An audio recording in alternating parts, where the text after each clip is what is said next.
Nuestro objetivo se basa en guiar y desarrollar competencias emocionales con el fin de que el estudiante pueda realizar una introspección y desarrollar una personalidad íntegra para que su convivencia en el aula y sus resultados cognitivos sean efectivos.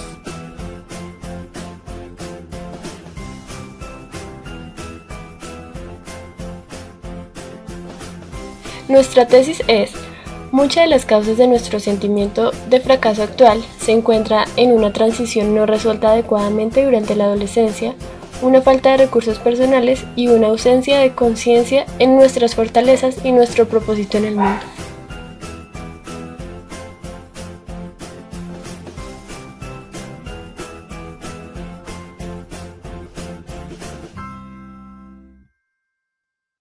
Según Nussbaum, expone que las emociones, en primer lugar, son como le gustaría definirlas tomando las palabras del escritor Marcel Proust, levantamientos geológicos del pensamiento.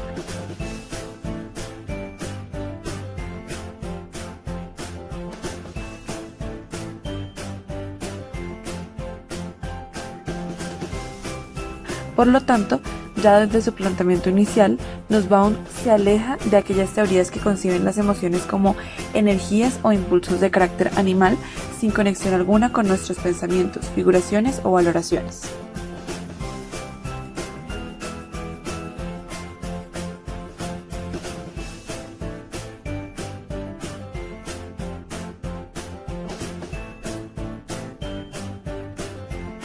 Por otro lado, a lo largo de la historia, en ocasiones se han asimilado las emociones a algo físico, puramente corporal e incontrolado, como la sudoración o el parpadeo.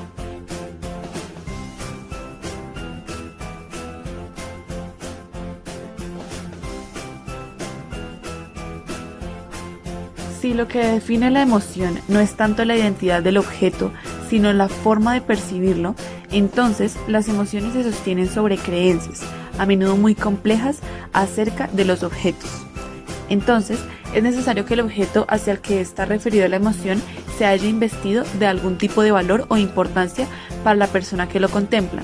En caso contrario, no podría provocar ninguna emoción. En la parte de fundamentos teóricos nos basamos en Victoria Camps y su libro de El gobierno de las emociones. Por segunda instancia tomamos a Martha Nussbaum y también tiene un texto que se llama Emociones, Mente y Cuerpo. Por otro lado hay una página que se llama Educación 3.0 y es sobre los metodologías, que es la concienciación emocional y crecimiento personal en el aula. Luego tenemos otra que es el papel de la educación emocional en el proceso educativo y por último la importancia de educar en el manejo de las emociones.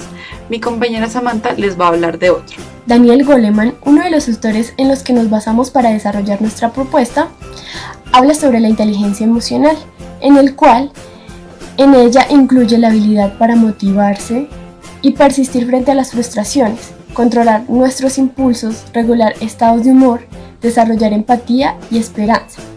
Esto nos favoreció para nuestra investigación, en la cual vamos a hablar más adelante.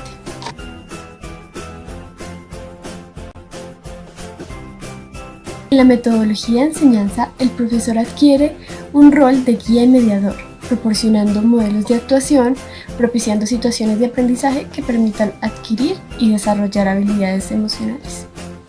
Primero, creemos pertinente, al iniciar la clase, realizar técnicas de relajación, como respiración consciente y meditación, con el fin de que los estudiantes se dispongan para iniciar la clase. Luego, implementar contenidos teóricos tales como definiciones, comparaciones, los cuales los estudiantes puedan comprender, conocer e identificar emociones adecuadas o inadecuadas, como lo enuncia Victoria Camps. De acuerdo a lo anterior, para complementar este método, se aplicará el uso de el relato, el cuento, la poesía y obras literarias, los cuales contengan situaciones emocionales en donde los estudiantes puedan aprender de ellos. Dentro del aprendizaje cooperativo se entiende como grupos pequeños o en parejas.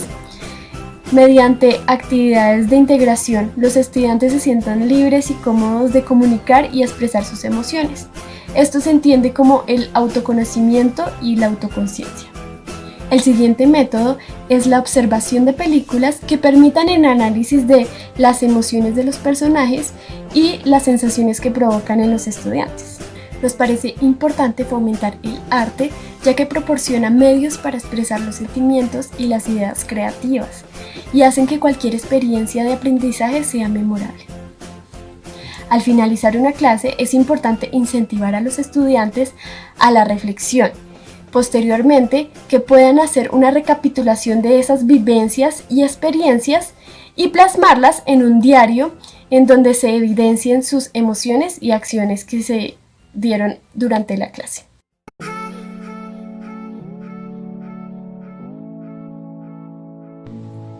Ahora vamos con las prácticas de aprendizaje. Por un lado, tenemos que es importante que cada individuo tenga una autonomía y un interés para que estas prácticas de aprendizaje sean realmente efectivas. Por otro lado, es importante realizar un acompañamiento en cada emoción que surja en los adolescentes o en los estudiantes. Esto ocupa un lugar importante en el panorama educativo de los padres. Y como padres es importante enseñarle a los hijos sobre las emociones, ya sean buenas o malas. Es fundamental notarlas y sentirlas, más nunca juzgarlas, para luego identificar si estas son cómodas o incómodas. Como lo resalta Victoria Camps en un video, ella no lo recalca tanto como si es bueno o es malo, si es correcto o incorrecto, sino como una emoción adecuada o inadecuada. Como primera práctica de aprendizaje tenemos la categorización de las emociones. Entonces aquí es importante, consideramos con mi compañera, que escriban notas adhesivas o tarjetas para identificar con cada una de las situaciones del diario vivir.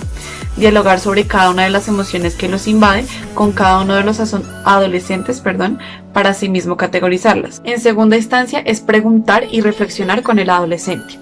Es tomarse el tiempo necesario para discutir y reflexionar con cada uno de los adolescentes, para luego usarlas para hacerlo comprender acerca de sus emociones. El tercero es hacer uso de un buen vocabulario emocional. Entonces, al momento de usar palabras específicas para describir cada sentimiento, es aún más fácil llegar a la causa de raíz, puesto que esto le ayudará a lidiar con cada problema.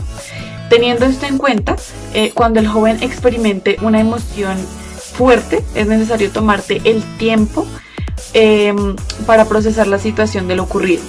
No solo lo que siente, sino también el motivo por el cual esto pasó. El cuarto es realizar pausas.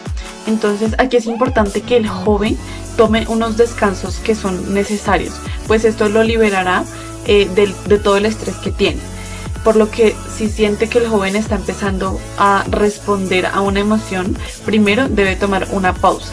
Luego, de que haya tenido un pequeño descanso, es ayudarlo a decidir cómo quiere avanzar, cómo quiere continuar la actividad que se estaba realizando.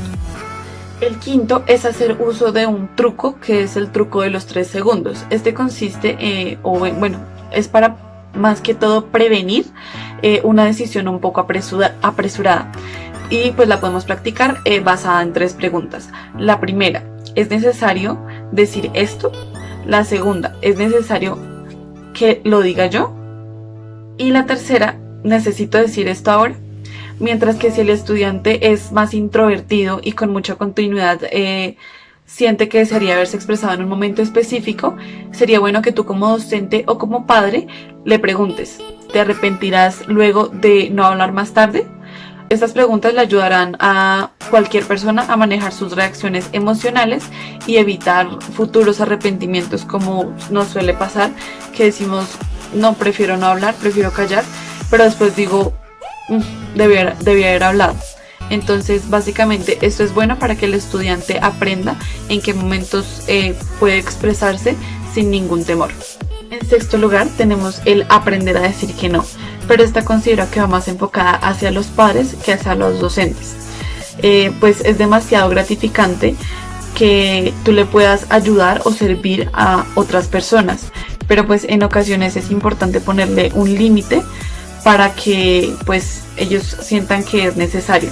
Para esto podemos hablar con ellos y ponerles ejemplos de situaciones en las que si respondemos que sí a todas las solicitudes que ellos nos pidan, podemos elegir el camino del agotamiento y gastar nuestro tiempo y energía.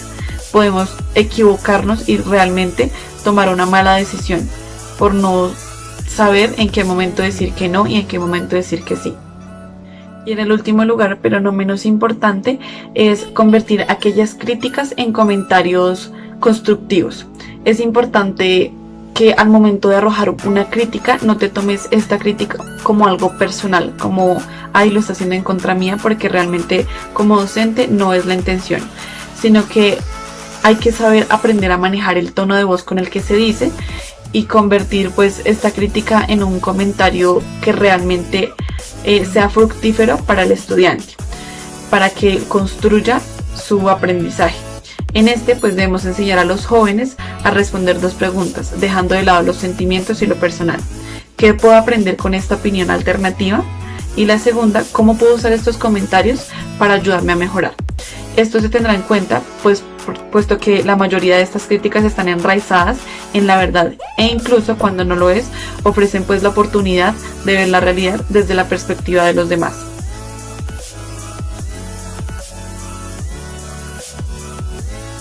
Ahora tenemos las conclusiones y consideramos que el enseñar de una manera emocional o partir por el camino de la educación emocional ayuda a mejorar las posibilidades de fructificación para poseer una vitalidad de máxima calidad, lo que implica pues actitudes positivas ante la fortaleza, las habilidades sociales, la empatía y demás, como factores de fructificación de placer tanto personal como social. Por otro lado, también es importante que el profesorado sea capaz de impresionar al alumnado con todas aquellas estrategias que se tienen, que gestione y que reconozca las emociones y que desarrolle la expectativa por los demás, de modo que consiga integrar la educación en habilidades sociales y emocionales como un objetivo educativo más. Es imprescindible integrar la educación emocional en el aula desde edades tempranas. Solo así podremos crear personas que, además de ser competentes académicamente, sean capaces de afrontar conflictos emocionales de la vida.